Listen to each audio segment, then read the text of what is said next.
Greetings and welcome to the Mowgli Memories podcast, featuring stories, interviews, and memories from Mowgli School of the Open, a camp for boys on Newfound Lake in East Hebron, New Hampshire. I'm your host, Wayne King, and my goal is to bring you interesting stories from Mowgli's more than 100 years of existence on the shores of Newfound Lake.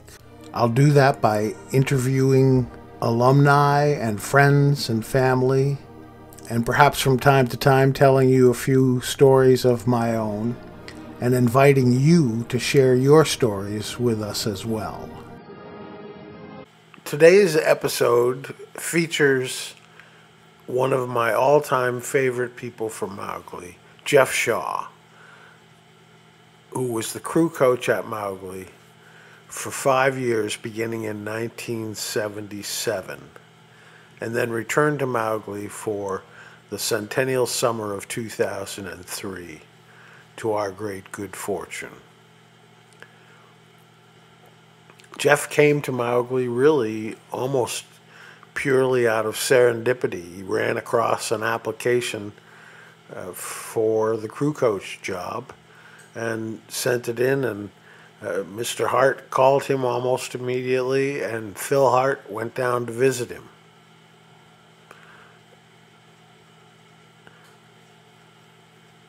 I still hope to speak to Phil Hart at some point soon to maybe I can get his impressions from that first visit with Jeff Shaw.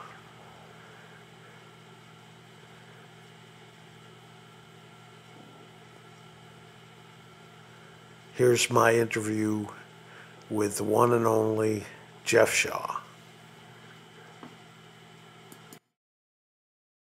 There we go. There. Yeah. You're looking good there, buddy. Yeah. How are you? I'm doing okay. Yeah. I'm living up in Bath, New Hampshire, which is about an hour north of Hanover. Okay. Bought this little Sears and Roebuck bungalow on the banks of the Connecticut River. It's but I'm up high enough so that I don't have to worry about flooding. Oh, nice. So you have a view of the river? Yeah. Yep. Nice. Looks directly west, so I get sunset shots. Get the sunset. Yeah. Nice. So I am speaking with my very dear friend Jeff Shaw, and I want to start out by saying that there's a lot of things that are special about Mowgli, but sort of the heart and soul of the place is the crew program, and we have had some extraordinary crew leaders, running from Bill Hart Jr. to Henry Livingston and Alvin Reef and a lot of people, but Jeff Shaw is really right up there in the hierarchy of great crew coaches, in my opinion. So, Jeff, I'm really pleased to be able to talk with you. Well, I'm pleased to see you and talk with you too, Wayne. Jeff, what year did you come to Mowgli? My first summer was 1977. 1977. Okay. Yeah. Yep. And I was there for 5 years, 77 through 81. The first summer I came as the crew coach, and then the next 4 summers I was the watermaster and crew coach, kind of wearing 2 hats. And then I came back for another summer in 2003 when Bob Bankston kind of got back in the saddle for a few years and was trying to revive the program a little bit. And he reached out to me and asked me if I would like to come and spend the summer, which was great. That was, I was 20 plus years later, but it was a great experience as well.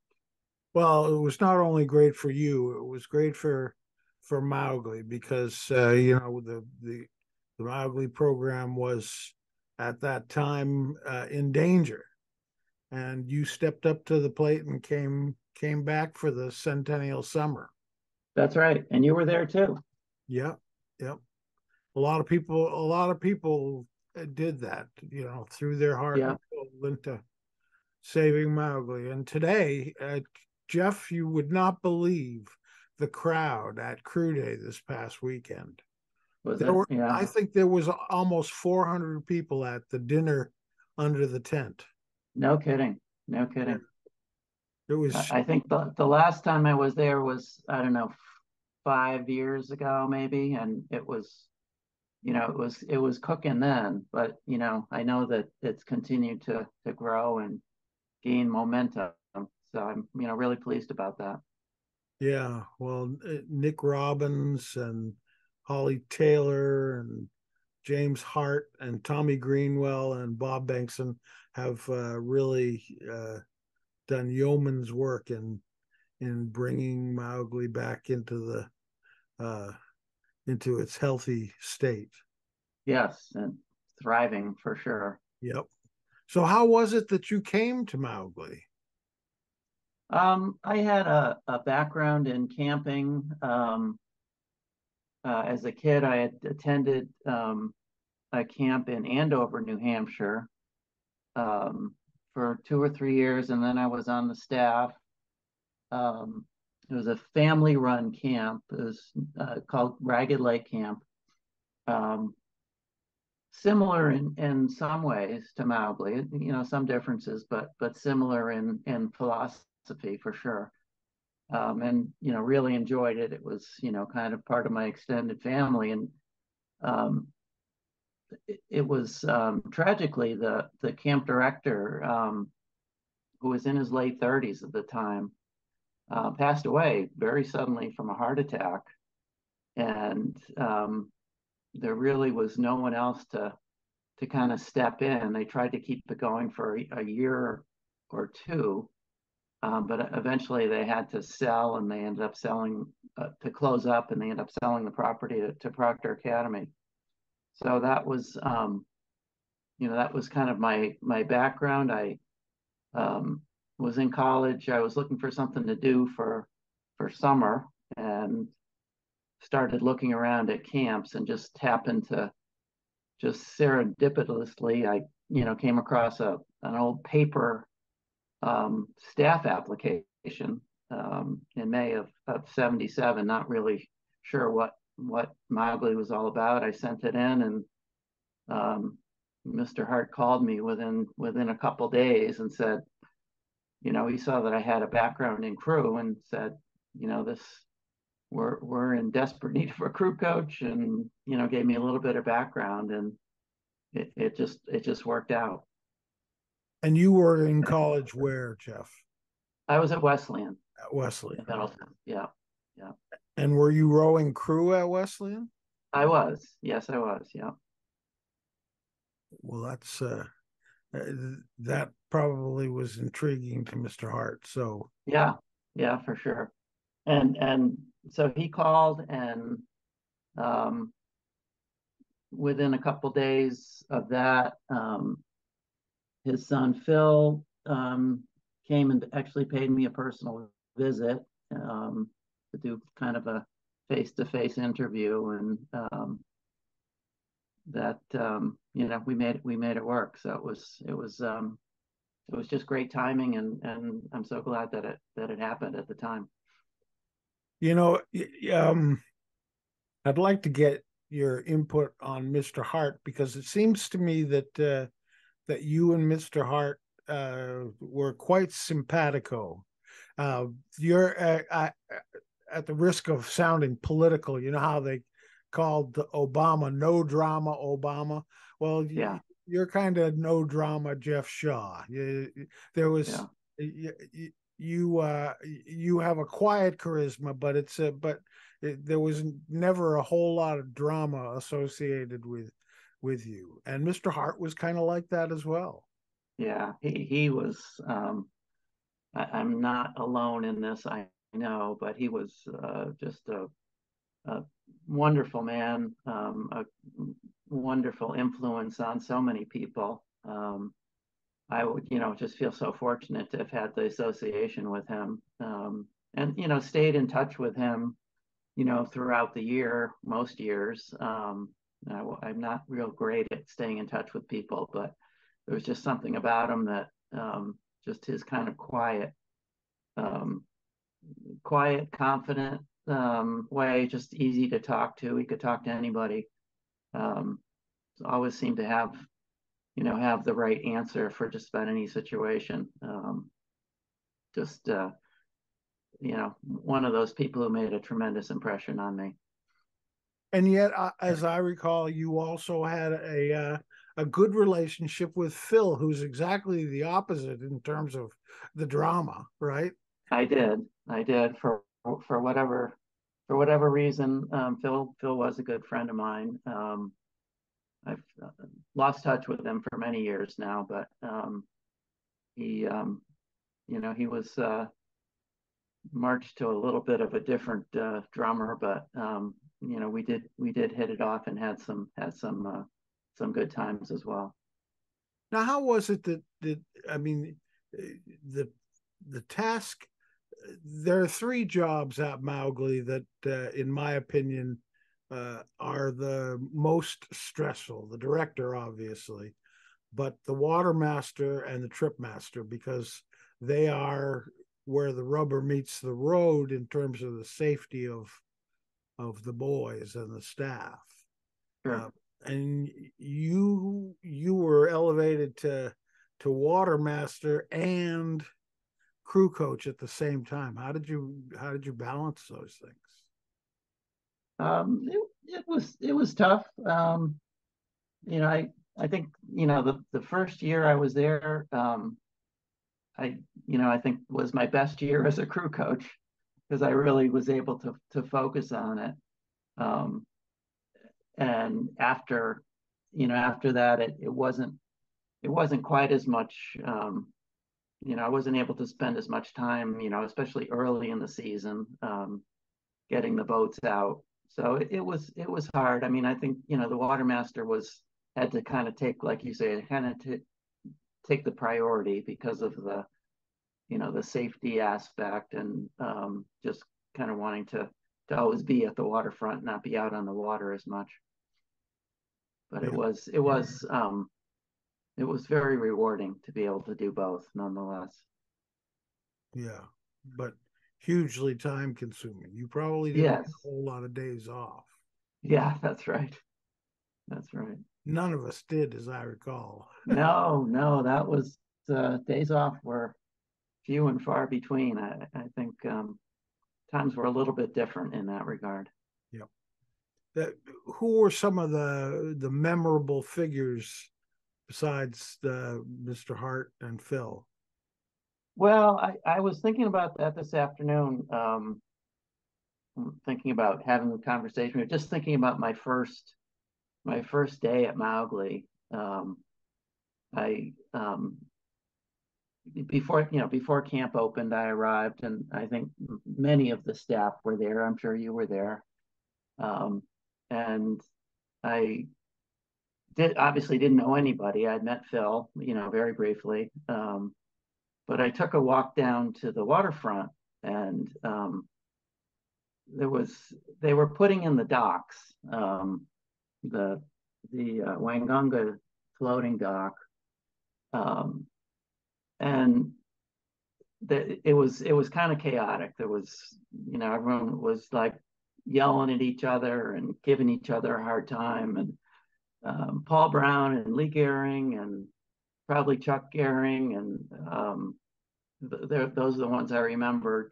Chip Smith was there, and they were particularly giving Bob a hard time, Bob Bankston, and he was like, I could tell he was really mad because they were kind of goofing around, and Bob was just like, come on, we got to get this done. And I kind of like was just like, what have I gotten myself into?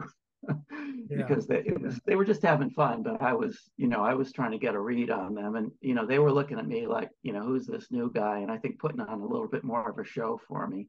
But so those guys, within a fairly short period of time, Andy Popenchak and yourself and John Shelmus, those are the guys I remember from that first summer, and they made me feel welcome right away. And I've lost touch with most of them, but I still consider all of them friends, even though I don't stay in close touch with any of them. Well, you may hear from some of them after we do this. I hope so. I hope so. As I said, I'm not great at staying in touch with folks, but I certainly don't forget. Well, I recall I talked to Andy early on in the process of doing these podcasts, and one of the first memories that he has is putting in those docks in that freezing cold water. Yeah, yeah, And yeah. those, After that first summer, that was, that was what I did every year. That was Paul Brown and myself did a lot of that, year in a few years for sure. And that those experiences before and after camp were always, a lot of fun. Not different from when the boys were there, but still a lot of fun.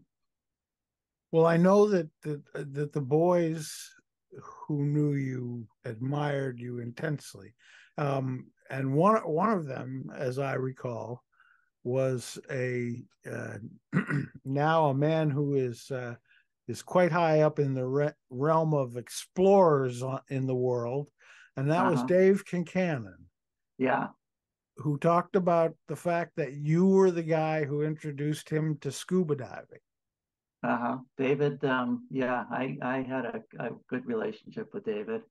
I did see him at the last visit that I made to Mowgli. So that was great to catch up with him. Um, he's had a very interesting career. Yeah, we're lucky to have him still with us because he was scheduled to be on that submersible. Was he really? Yeah, and he got I did not know that.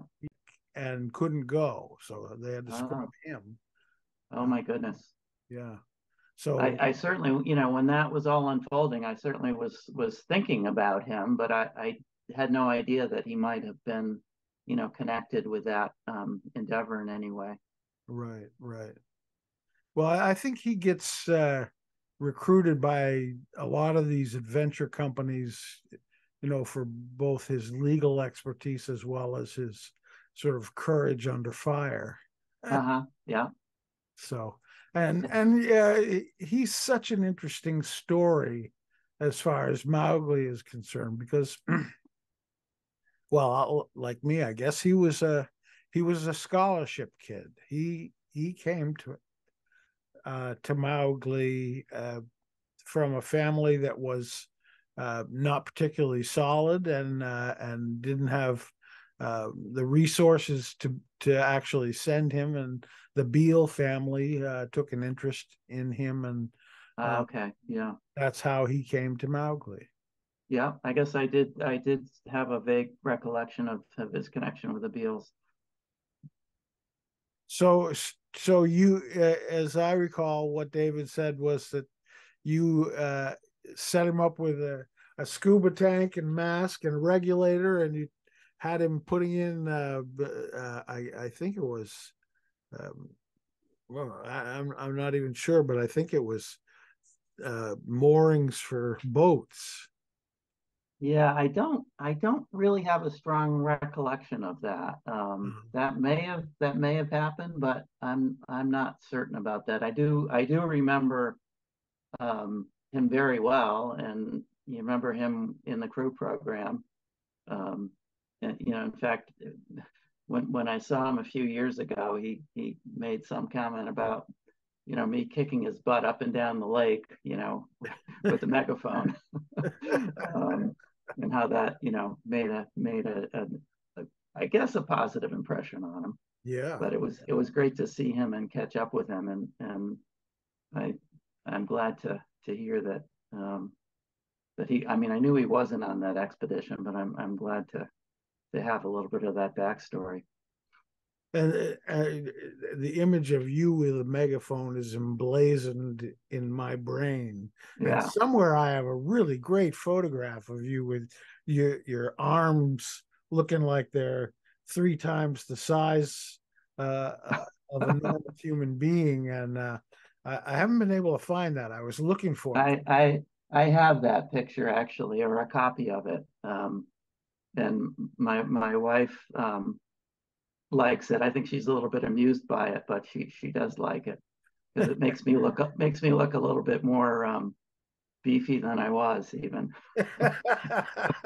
Do you have a digital file of that? Can you send it to me? I don't. I just have. I think you had given it to me. It's on a. You had mounted it on a like a foam board or something Okay. like that. Yeah. Yeah. Yeah. Well, maybe you could take a picture of it with your cell phone and send it I to me. will do that. I will do that and send Yeah, that over to you. that would be fun because I don't even think that I haven't seen it. I've been helping out a little bit with the archives committee dealing with old photographs, and I don't think Right. a copy of that anywhere. So, and usually I do, but I've had a couple of crashes on my computer and lost some of the images Yeah. that I Yeah. had. It took a lot over the years, but I don't have all of them anyway. Yeah. So, were you able despite the fact that you had this double duty, were you able to do some hiking with the boys during the course of a summer? Um, Probably not as much as I would have liked. Um, I think I went on the Gopher Squad at least once, maybe twice. But not generally the trip days I spent, getting caught up on other things. But I did some for sure. And are there other particularly memorable boys from those days or incidents that you remember? Oh God, I remember, I remember the crew, especially from that first year.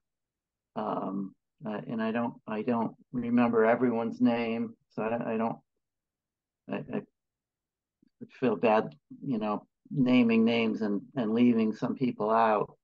But the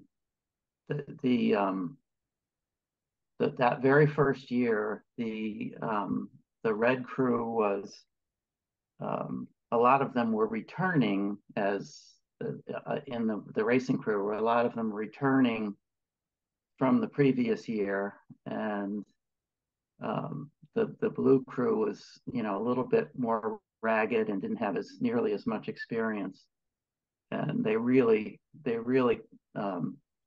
in that past last couple of days of crew, they really just started clicking. Frank Barnett is one that kind of stands out.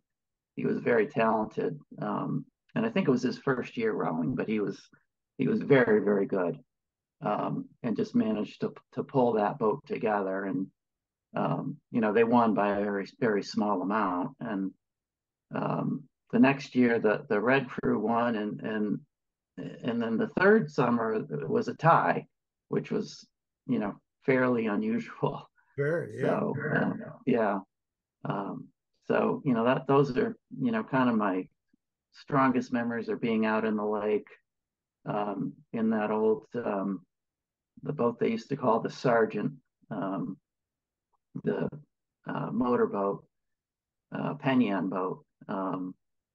Particularly like in the late afternoon or early evening, we'd go out sometimes, and those are the times that I just when I think back, that's what I really remember, um, in terms of having fond memories of being at camp.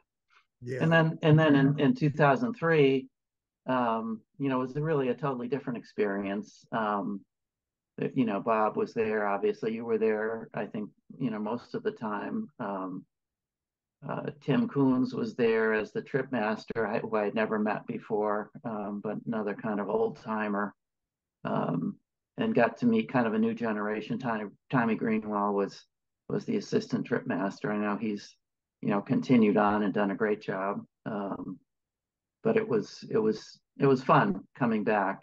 Even though it was, I didn't feel quite as strong a connection to the boys, which as I had when I was younger, but nonetheless, it was a great experience. Yeah. Yeah.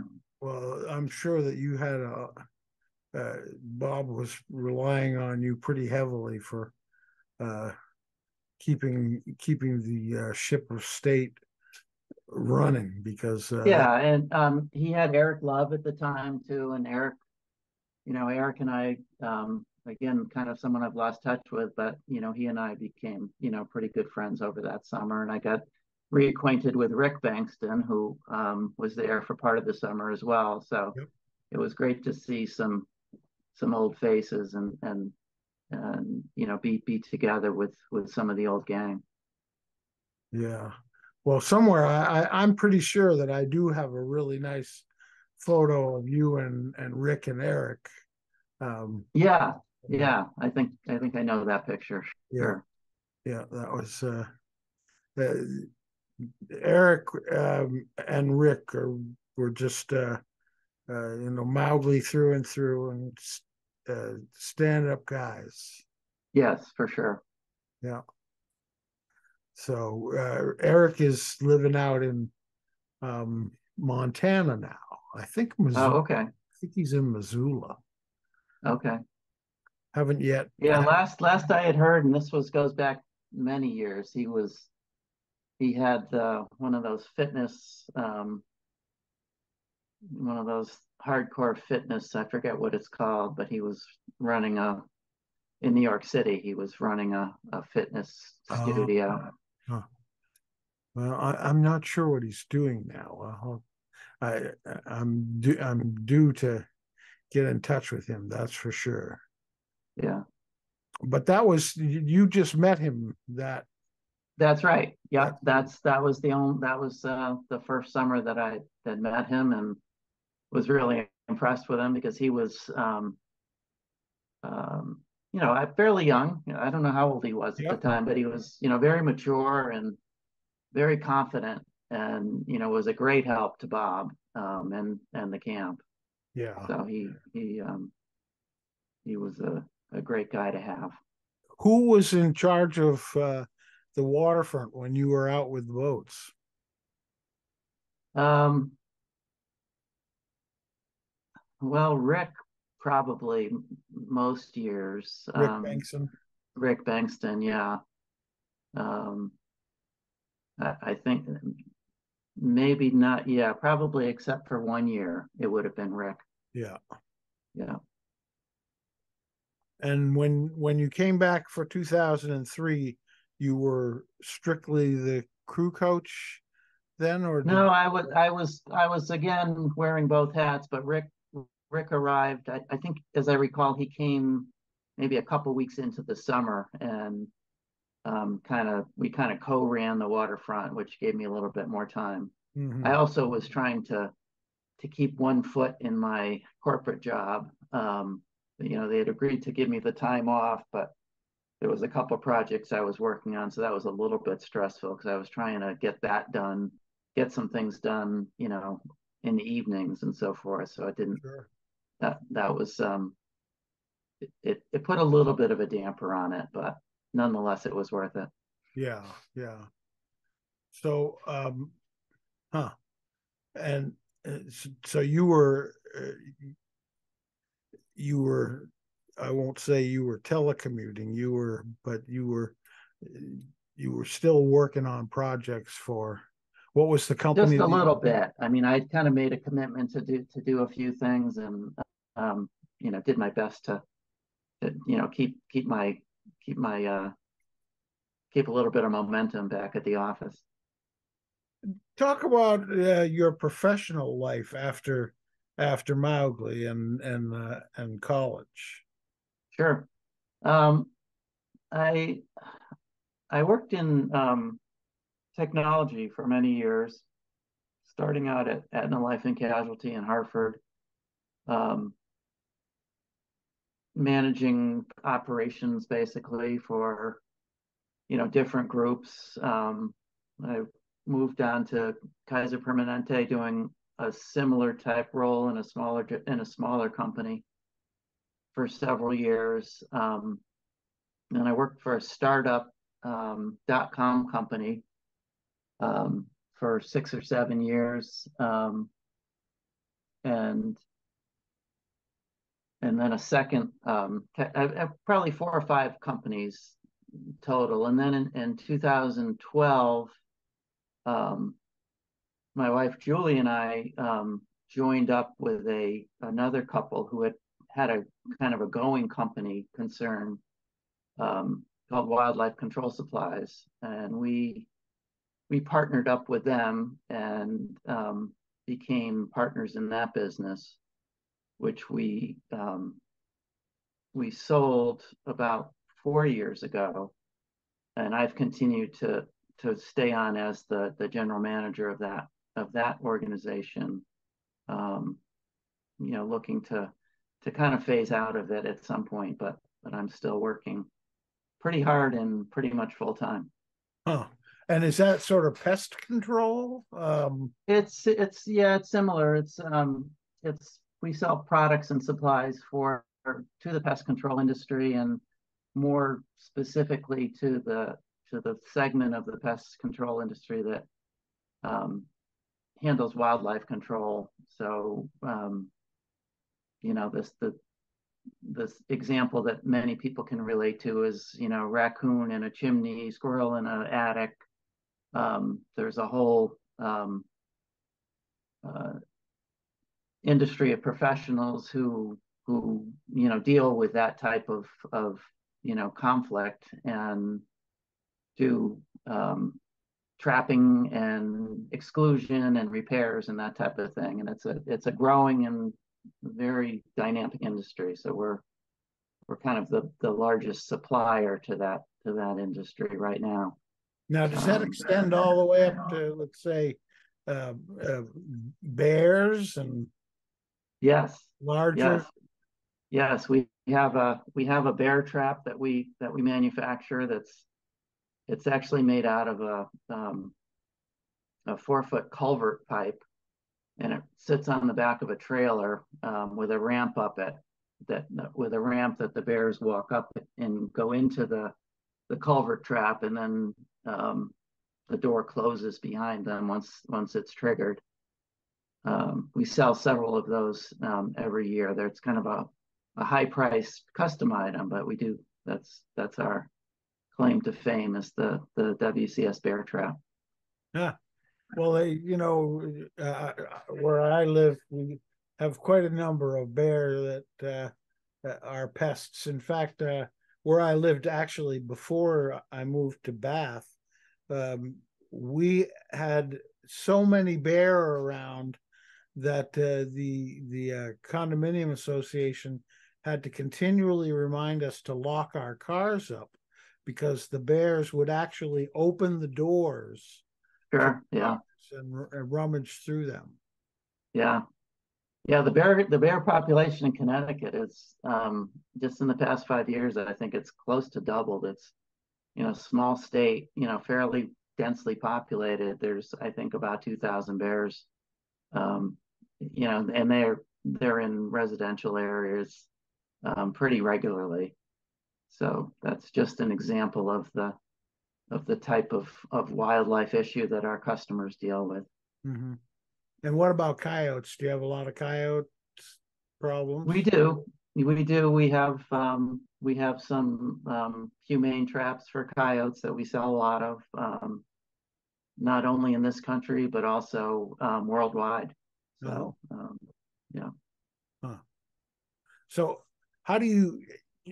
Is it just word of mouth marketing, or do you actually? There's trade shows and trade magazines and social media. It's a fairly fairly big group of people that we sell to. I mean, there's probably 15 to 20,000 professionals who deal with this, just in this country alone, and then we do sell internationally as well. Huh.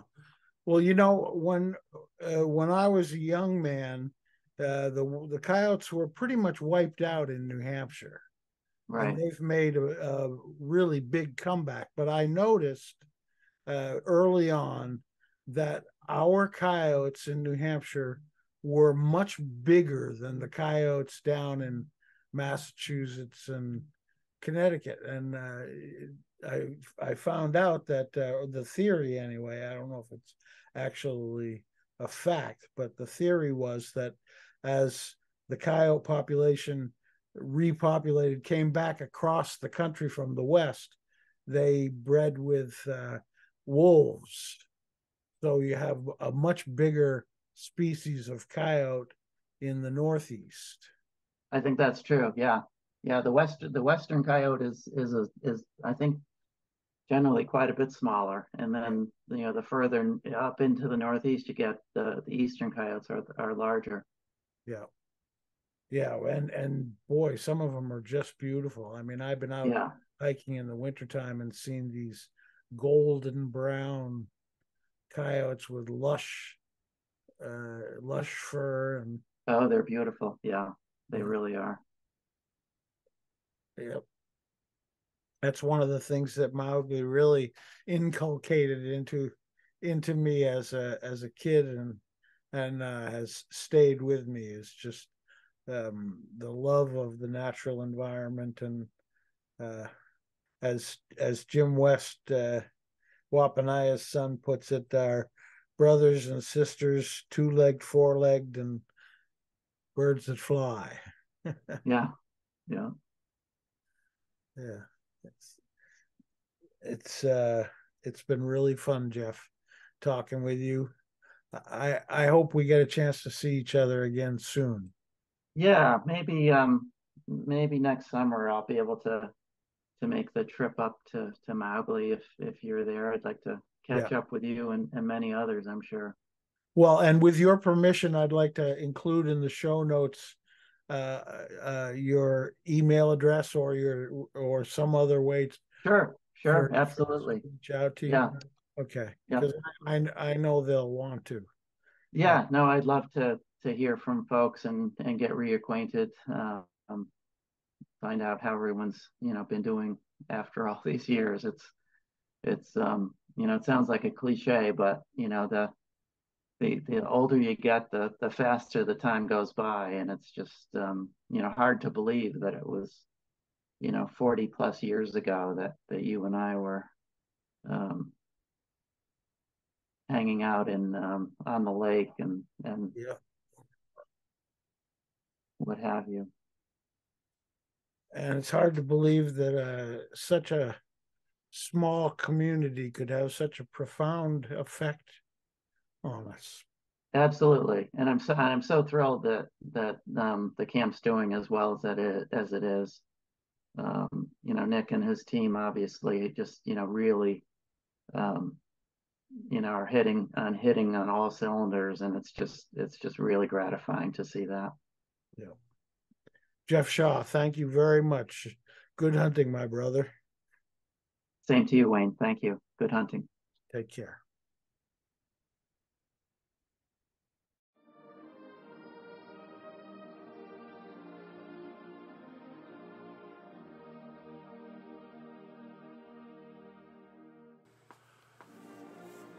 My thanks to Jeff Shaw for joining us on this edition of Mowgli Memories. It was so great chatting with someone whom I have admired since I first met him in 1977. I'll put his email address in the show notes at mowglimemories.blogspot.com so that his old friends can get in touch with him. Jeff is eager to hear from old friends with whom he might have lost touch.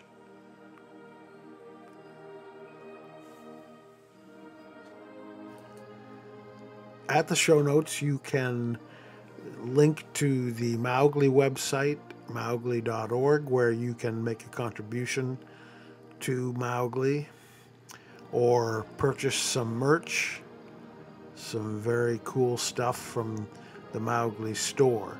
You can also link to the Mowgli gallery at my art website, waynedking.com.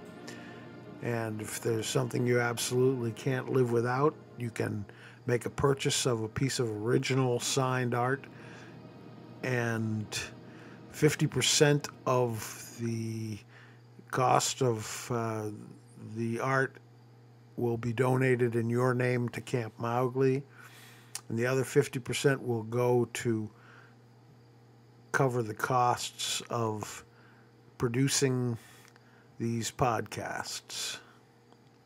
Thanks for joining us on Mowgli Memories,